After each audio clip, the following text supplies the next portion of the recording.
El ingeniero Miguel Schiariti, presidente de SICRA, está aquí para charlar con nosotros. ¿Cómo te va, Miguel? Buen día. ¿Qué tal? Buen día, ¿cómo estás? Gracias a Dios muy bien, disfrutando la mañana, compartiendo el mate con amigos y muy buena información que nos vas a aportar seguramente, tratando de evaluar lo que viene ocurriendo en este inicio de 2021. Si te parece, además, tenemos muy buena información en imágenes que nos aportás. Vamos a empezar a desarrollar lo que vos ves desde el análisis de lo que pasa con la faena en estos 2 primeros meses del 2021. ¿Qué es lo que estás viendo, Miguel, de la faena? Lo que estoy viendo de la faena es que si bien aumentó febrero respecto de enero la faena total, este aumento de la faena total tiene que ver con el aumento de las exportaciones a China. Yo veo al revés, no sé si el público lo verá igual, el gráfico aparece al revés. Lo estamos viendo bien nosotros, en Ah, pantalla. bueno, a mí me aparece dado vuelta. Es la tecnología, es la tecnología. Pero vos Está quedate bien, de tranquilo que en acuerdo. pantalla lo vemos perfecto. Si lo Ah, ven perfecto, está sí, bien. sí, sí. Está bien. Aumentaron, este gráfico es el peso promedio de la Es el peso hacienda. promedio de la hacienda, Sí, exactamente. sí, sí. Eso Ahí leí iba a al venir revés. después, pero bueno, podemos aprovechar esto también para entender, tratar de ver cómo puede llegar a repercutir este proceso de recría que se viene dando desde el año pasado, sobre todo, con más fortaleza, como consecuencia del diferencial de precio, me parece, Miguel, entre la reposición y el gordo, ¿no? Es exactamente ese el motivo y es exactamente ese el motivo por el cual el gordo sigue valiendo, porque si vemos este aumento de peso de faena, quiere decir que la recría fue más larga, quiere decir que se le hicieron más kilos, se le pusieron más kilos a pasto a la hacienda, y seguramente esto va a seguir creciendo porque el corral sigue sin retomar el trabajo activamente, sigue sin volver a completar los corrales. ¿Y por qué? Porque los números no dan. Pagando un ternero por encima de los 200 pesos, más gastos, se va a cerca de 220 pesos, y con un gordo y con un maíz de 20 pesos o de 21, y con un gordo que está en 170, 180, hay que echarles muchos kilos al animal para poder recuperar la inversión inicial de cuando se compró el ternero. Todavía Esto no, muestra, no, te decía que todavía decime. no se advierte un salto muy importante, pero vemos que es el dato más positivo de los últimos años, ¿no? Hay que, me parece, y- revisar mucho para atrás para ver un promedio de faena como el que estamos teniendo, por lo menos en el inicio del 2021.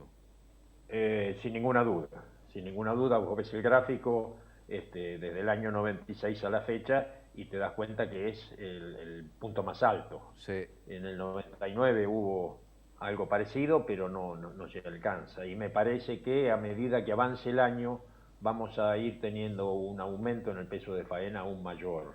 Esta es una de las consecuencias positivas que tiene todo este efecto de exceso de pesos en el mercado y toda la ¿cómo se llama? Necesidad imperiosa del ganadero que vende una jaula de gordo de sacarse los pesos y volver a reponer animales, porque es una manera de conservar valor, porque más tarde o más temprano el novillo termina ajustando a la inflación. Esto es lo primero. Es digamos, creo que es el único hecho realmente positivo que estamos viendo en este proceso. Ujú. Y sobre todo, Cuando, más que positivo, si tenemos en cuenta que por lo que vos analizás, esto no sé si se va a ir profundizando mucho, pero por lo menos va a estabilizarse en estos niveles, ¿no?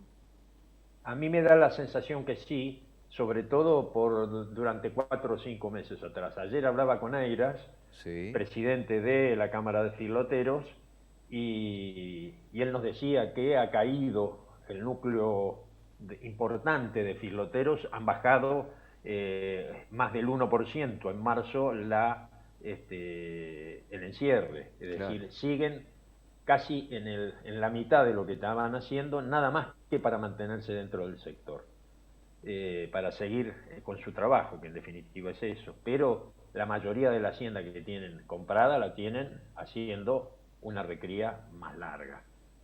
Y volvamos al tema de la faena. La faena, te decía, aumentó porque aumentaron las exportaciones en enero, pero cuando discriminamos lo que es faena de consumo y faena de exportación, vemos que la faena del primer bimestre de este año, comparada con la faena del primer bimestre del año pasado, estoy hablando de consumo, cayó el 10.5%. Quiere decir que esa es la cantidad de animales que ingresaron al mercado de Liniers y a las fábricas de animales de consumo. Se faenó el 10% menos, y esto es lo que sostiene los precios hoy en el mercado. Y digo, esto es lo que sostiene los precios porque la venta en carnicerías está realmente muy, muy complicada. Vamos a ver si podemos poner en pantalla esta plaquita que es, el título es Faena de Hacienda Vacuna, donde se ve con el color, allí la vemos claramente, la caída respecto del primer bimestre del año pasado. Una caída, si se quiere, importante. Hablar de un 10% menos de hacienda de consumo es hablar de mucho volumen negativo respecto del año pasado, ¿no? Sin ninguna duda. Y si vos ves que es un poco menor que el volumen de animales faenados, tiene que ver con este aumento del peso de faena. Es decir, menos animales nos dieron no los mismos kilos, nos dieron menos kilos, pero no en la proporción directa con la cantidad de animales menos faenados. No sé si se entiende lo que digo. Se entiende perfecto, y ayúdame a entender esto también, Miguel, a interpretar esto. Con más animales en recría, evidentemente no es que vayamos a tener menos oferta, pero sí la oferta se va a ir dispersando más en el tiempo, por lo tanto va a aparecer esa oferta más pesada más tarde. Es exactamente así. Seguramente este año, con el mismo número de animales, vamos a tener una producción mayor de carne.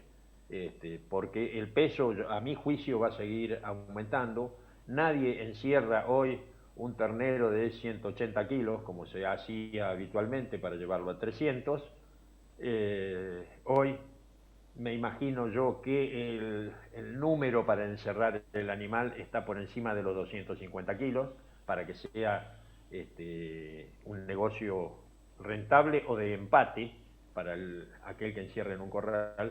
Y entonces, si uno tiene 250, 270 kilos al inicio en el corral, le va a poner más de 350 kilos seguramente en 70, 80 días.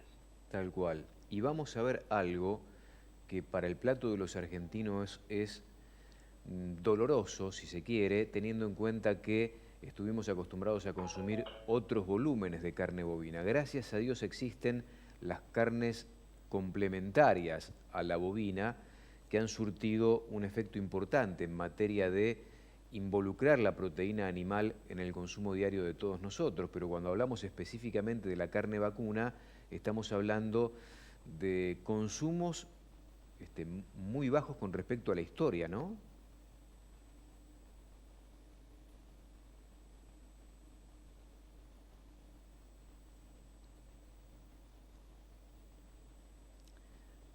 A ver si, Miguel, si vos me estás escuchando, me parece que te silenciaste el micrófono, porque te estamos viendo perfecto. Quizás sin querer apagaste el micrófono y es la dificultad que tenemos. De todas formas, mientras solucionamos este inconveniente técnico con el micrófono de Miguel Schiariti, podemos poner en pantalla este trabajo de CICRA, para entender qué es lo que está pasando con la producción y el consumo de carne vacuna. Ahí vamos a ver un consumo de carne bovina por el piso en el contexto de la historia. Allí estamos notando cómo ha caído notoriamente desde el 2008 a esta parte el consumo de carne vacuna en la Argentina. Esta placa nos permite advertir que la caída es prácticamente de un 30%. Un 30%.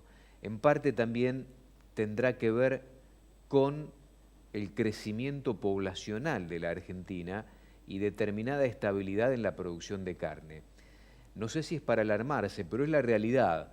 Lo que sí tenemos que marcar como un efecto virtuoso en este aspecto es que suple el consumo de carne bovina en la Argentina los otros complementos. Ya antes hablábamos de suplementos, hoy son complementos de la carne vacuna, como es la carne aviar, que ha tenido el crecimiento más importante en los últimos años, que en determinado momento del año pasado empatado el consumo de carne vacuna, cerca de los 50 kilos per cápita, y el crecimiento constante en el consumo de carne porcina también.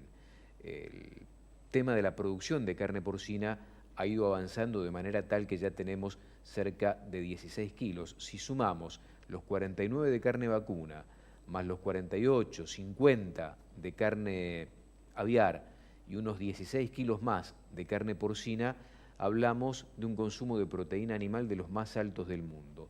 Por lo tanto, estamos a cubierto, pero como nos sometemos nosotros al análisis de lo que está pasando con el consumo de carne vacuna, no podemos dejar de advertir lo que viene ocurriendo año tras año en este tema.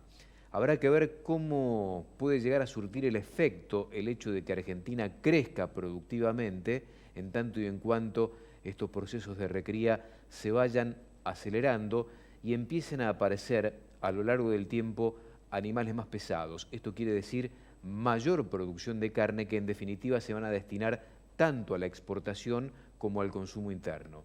Sobre todo al consumo interno si pensamos que no todo lo que se exporta en materia de carne de calidad se lleva todo el novillo, sino que parte de ese novillo se integra con el consumo interno. Vamos a ver si después de la pausa podemos convocar otra vez a Miguel Schiaretti para seguir profundizando el análisis de esto que estamos viendo, que son datos incontrastables de nuestra realidad ganadera. Pausa breve, ya volvemos.